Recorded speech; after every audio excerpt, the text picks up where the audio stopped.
everybody. Lisa.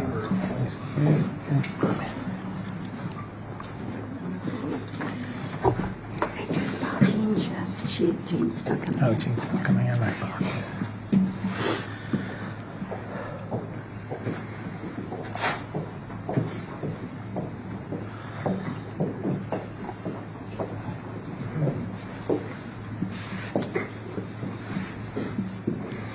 Well, good morning, everyone. Thank you for joining this bipartisan, bicameral congressional delegation.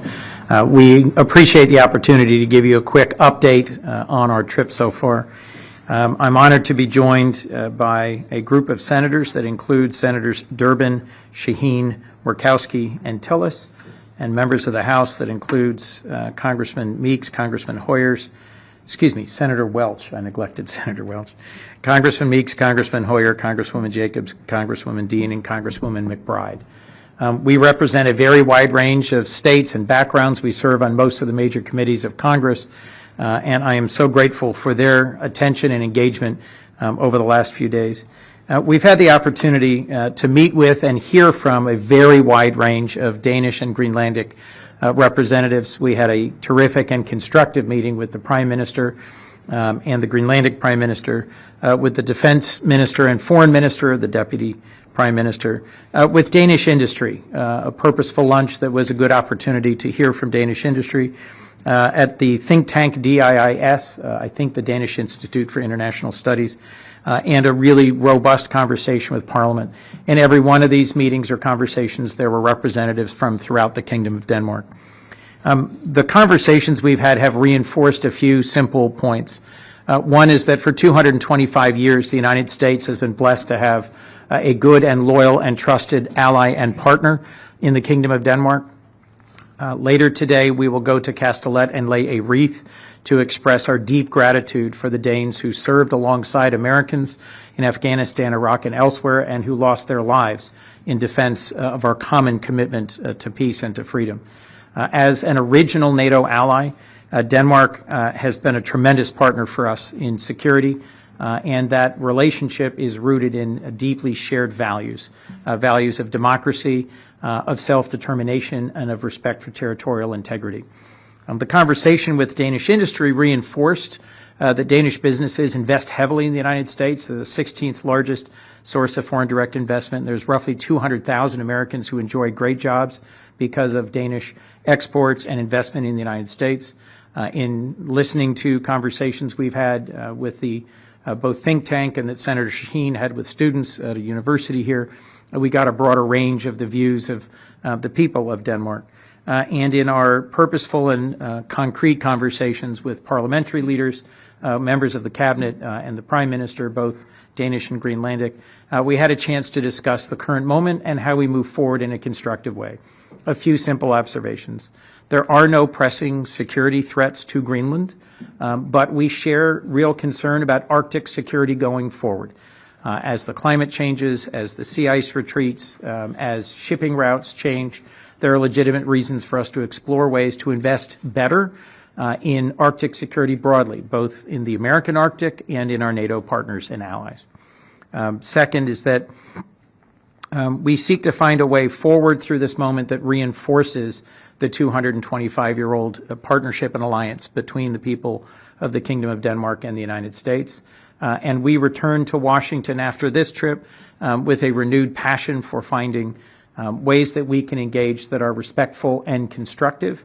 It was made very clear to us, as it has been repeatedly over the years, that if the United States seeks to invest in partnership respectfully with the people of Greenland in accessing possibly newly available critical minerals or rare earths, that would be welcome.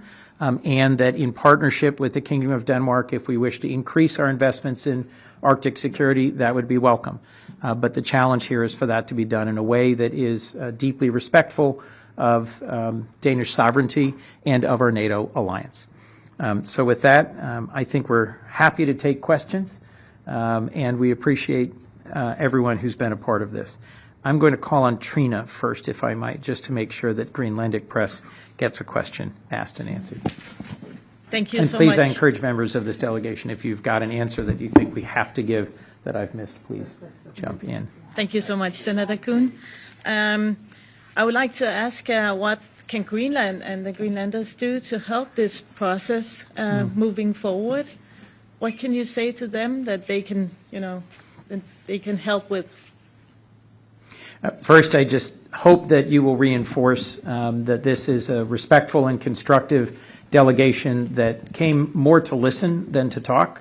And speaking for myself, and I suspect it's true across all of us except Senator Murkowski, I learned a great deal about Greenland that I did not previously know.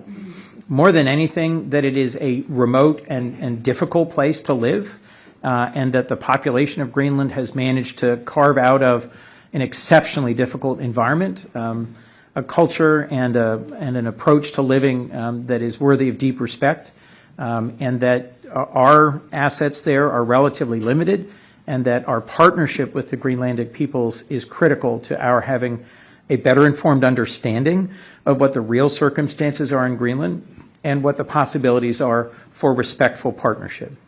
If I may Please. just add to that,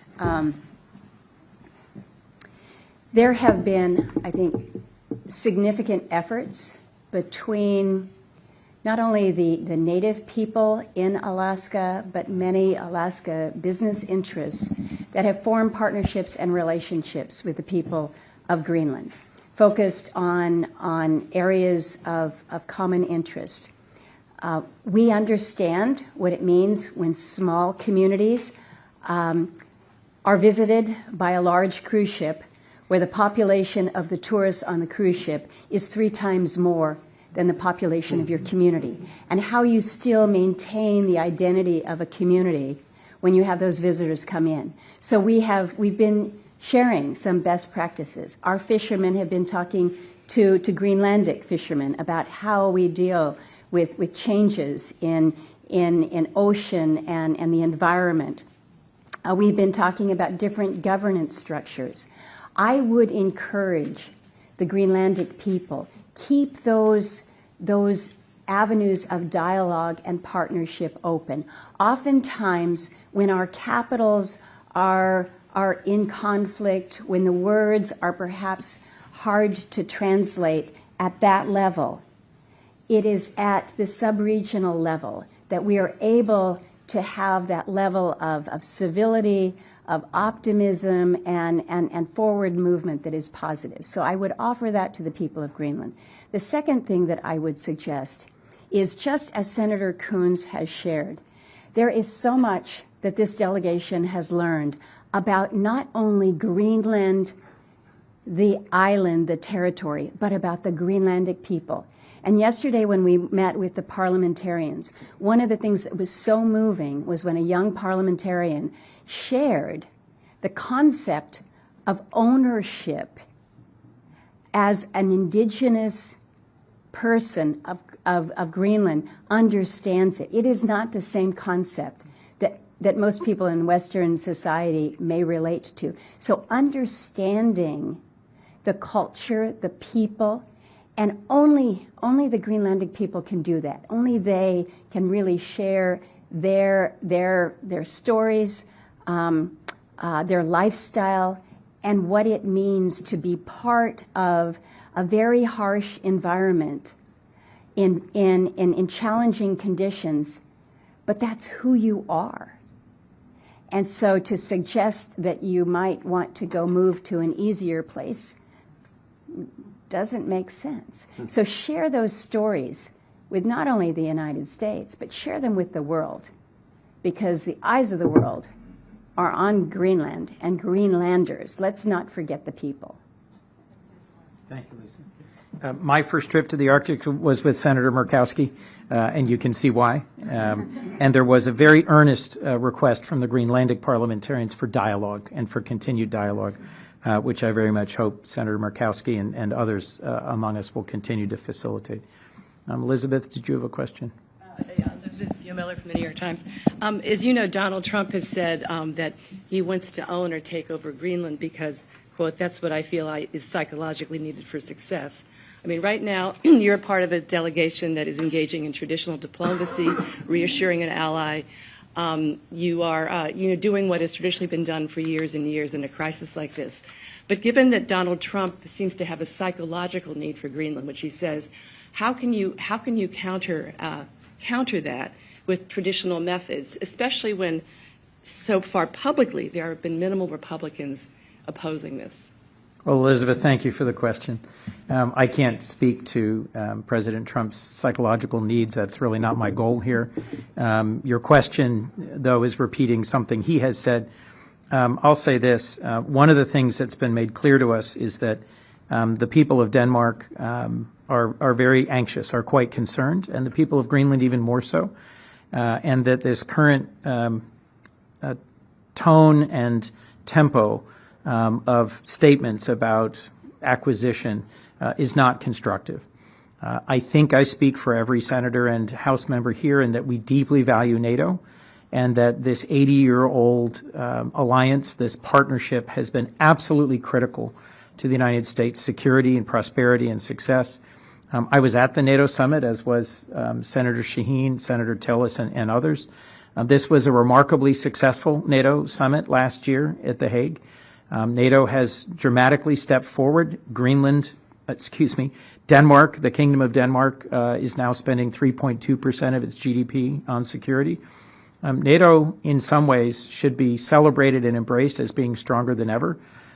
Greenland is a part of Denmark. Denmark is our NATO ally. That should be the end of this discussion, in my view, because I think to do or say anything that puts at risk our trustworthiness as an ally is fundamentally strategically dangerous for the United States.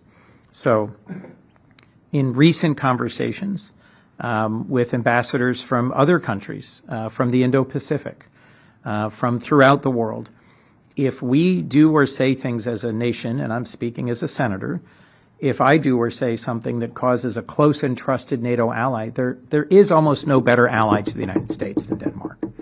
If we do things that cause Danes to question whether we can be counted on as a NATO ally, why would any other country seek to be our ally or believe in our representations?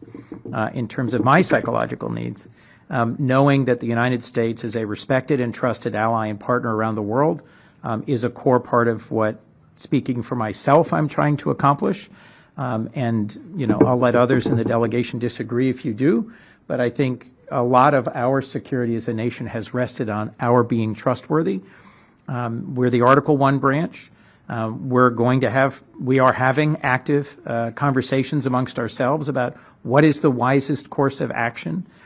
If nothing else, I think de-escalating the level, tone, and frequency of rhetoric around this and injecting some reality about what are the actual circumstances of the security threats. There are no current security threats to Greenland. How can we best navigate Arctic security together with NATO? And how can we best navigate access to newly emergent resources around the world together? Those are conversations that we intend to continue when we get back to Washington. But I will speak as the sole Republican that's standing here at this moment, because you have suggested that this is a partisan issue. Support for our friends and allies, whether they be the Kingdom of Denmark or others, should not be a partisan issue. And I think it's going to be important for us as members, not as Democrats or as Republicans, but for us as members of Congress who have been here at this moment in time, to return to Washington to speak to all of our colleagues and those in the administration about what we have heard, what we have shared, so that there is, again, greater understanding. We cannot allow this to become a partisan matter. We just simply cannot. And I think the way that we keep it from being partisan is by full education, dismissing some of the assumptions that some may have, and then acting together. So you're not seeing a lot of Republicans here today. And I'm not going to give you the details of other members' schedules, but Senator Coons, quite honestly, you put this trip together pretty quickly. Very quickly. This is a period where the House members all have to go back to work this next week. And so we doubled the size of the Codel literally overnight. And I don't think that the absence of Republicans is because they don't care about this issue or they have already decided what side of the fence that they may be. So I would not take that as an indicator of support or lack of support. But we do have our work to do when it comes to education. Thank you. Steny, you wanted to make a brief comment? I want to remind everybody, Senator McConnell, who is not here, put out a very strong statement.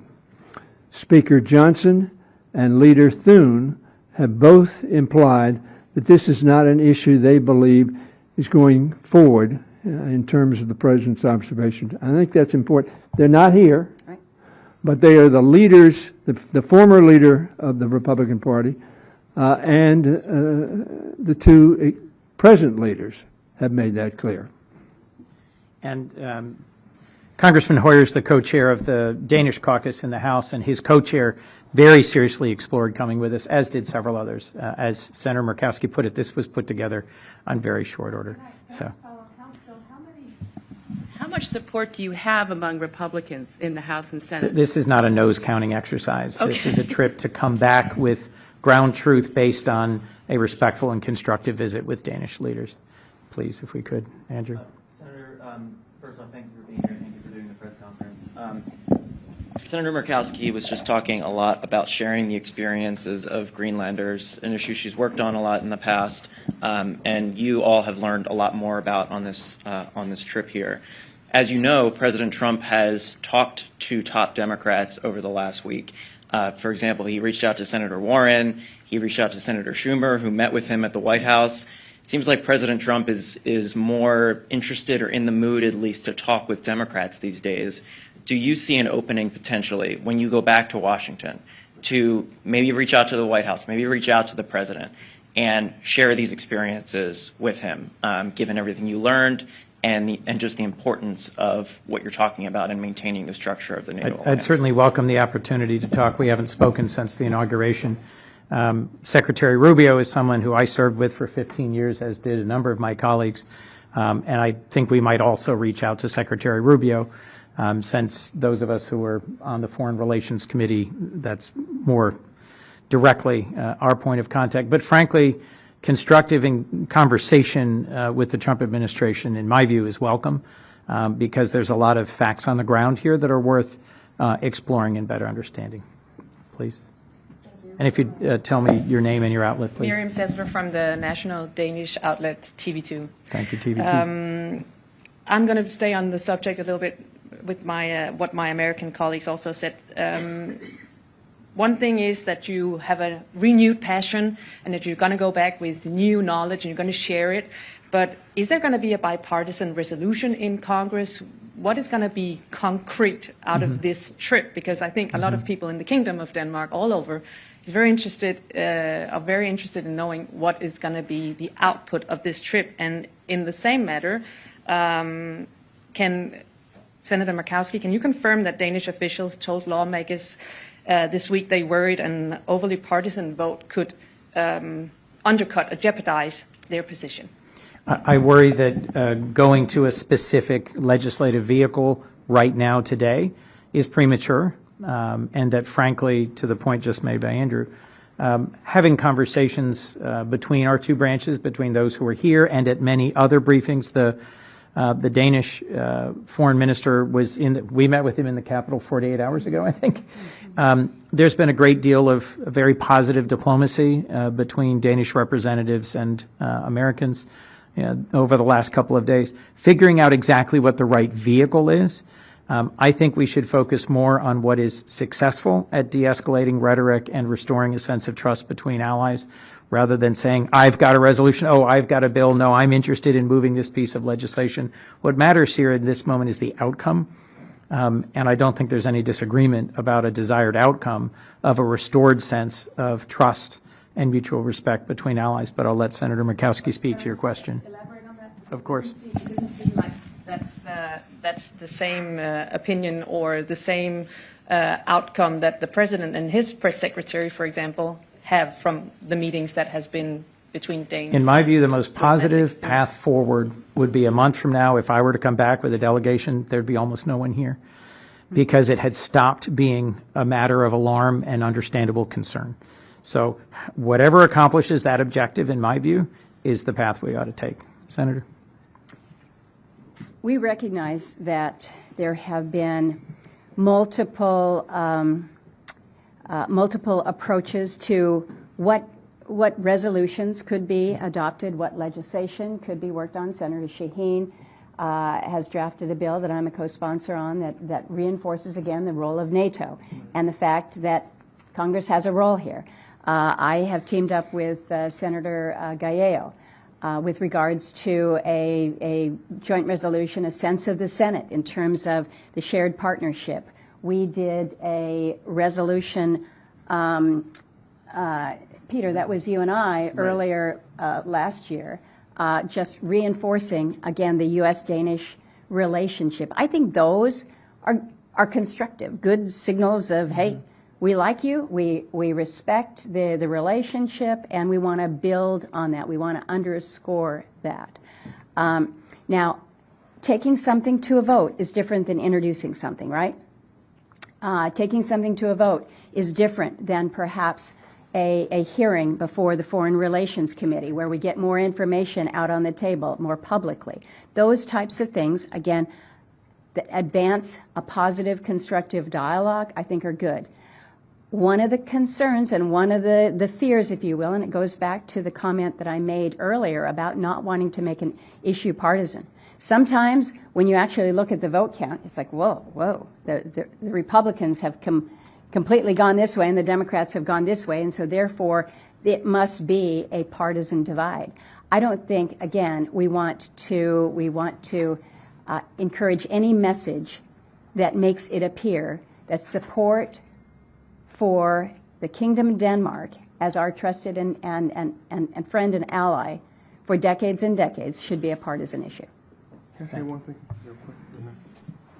I just want to also say on the House side, you know, I've talked to several Republicans. They knew that I was coming here, and they tried to adjust on the House side, adjust their schedule so that they could come. There is a desire to make sure that whatever we do on various bills that are being looked at, that is done in a bipartisan way. So the dialogue and conversation that we're having, because of the importance of the relationship with our NATO allies and Denmark and Greenland, that's not seen publicly all the time, but the conversation is happening. It is a very real conversation because of the significance and the importance, I think, on both the House and the Senate side, and we're working collectively in that way. But just to elaborate on that, the president is also known to be a hard negotiator when he wants his way in different bills and different vote counts and so on. We'll let that play out in the weeks ahead. But my question is, even though that you have these conversations, which is nice to hear, is there could be a concern also that the president might have a better suggestion? It's hard to predict exactly what our president will do, and sometimes he does have better suggestions. I have a number of hands. I'm going to keep moving. Anders, if I could. Hello, my name is Anders. I come from Politiken, a daily newspaper. From your perspective, is there anything Denmark and Greenland can do to reduce the tensions currently happening? First, thank you. It's very helpful for Americans to understand the actual facts and the actual circumstances. Very few Americans have been to the North Slope of Alaska and really understand what that environment is like. Bluntly, most Americans don't understand the dynamics within the Faroe Islands, Greenland, Denmark, what makes up the Kingdom of Denmark, and just understanding that part of our role is to go back. You know, we are laying a wreath after this. Part of our job is to go back and to make sure that more Americans understand just how valuable this partnership is. But if I could quote Soren Kierkegaard, and forgive me, faith sees best in the dark. This is a moment where our very positive relationships have dimmed a bit, and I hope that the people of the Kingdom of Denmark do not abandon their faith in the American people, in our fundamental goodness, in our respect for Denmark and for NATO and for all we've done together.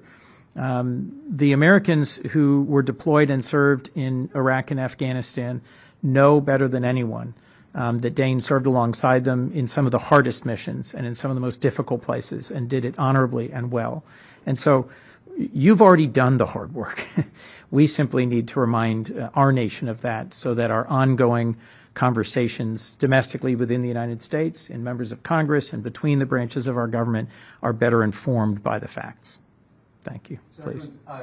Yesterday, President Trump suggested that tariffs would be the solution to the United States taking possession of Greenland. Mm-hmm. Is that realistic? And if he were to take steps in that direction, do you think the Congress would find a way to stand in the way of using tariffs as a cudgel in these negotiations? Well, one of the lovely things, as you well know, is that our government has 3 branches, and I suspect the Supreme Court will be speaking to that point soon. Look, I think that the Constitution gives to Congress more of the power that is currently being exercised in tariffs, and in a way that is perhaps novel in modern history. And I think since this is an issue directly before the court, we'll see what the Supreme Court has to say as to whether the use of tariffs as a tool against close and trusted allies to try and achieve a strategic objective is really the wisest and most available. Sir. Senator Coons, Ian Sherwood from MS Now. Could I just ask, how much do you think the actions by Denmark and other European allies to move resources to Greenland will address the concerns of the President that is expressed? Secondly, I also believe that NATO is also working on a plan to further enforce resources in the region to address the concerns of the President. And how much do you believe that these comments by the President damage the relationship with Europe and embolden America's adversaries? So first, I think the most pressing and current security threat in this entire region is the ongoing war of aggression by Russia against Ukraine. And it bears repeating, and I will repeat back home, that the Kingdom of Denmark has been one of the strongest supporters of Ukraine, has dedicated billions of dollars, has transferred critical advanced assets, has dedicated billions of dollars to the support of Ukraine. And so to those Americans who misperceive the balance of who has put more into this urgent fight, Danes deserve great recognition for the significance and strength of their support for Ukraine. That our NATO allies choose to engage in an exercise that demonstrates a willingness to invest more in Arctic security, I think should be welcome and celebrated. I think it's important for us to realize that the High North is becoming more and more an area of concern for the longer term. NATO, because of Putin's strategic, I think, profound misstep, has doubled the length of its border with Russia, and the High North for Finland and Sweden, which is now an expanded part of NATO, is of renewed concern. So seeing active training and deployments into one of the harshest, most remote places on Earth, I think we should take as an encouraging signal. And part of the goal that animated, I think, all of us to change our plans on fairly short notice and come to Denmark was to reassure allies and partners and to rebuild some of that. We recognize those are relationships that are under some real strain at the moment. But after a very successful NATO summit, after a number of important steps in Congress to reinforce support for Ukraine, I think we should see this as positive movement by our NATO partners, that in so many ways they are stepping up and increasing their defense, their training, their investment in our shared security. Thank you all very much. It's been wonderful being with you, and thank you to this great delegation. Thank you.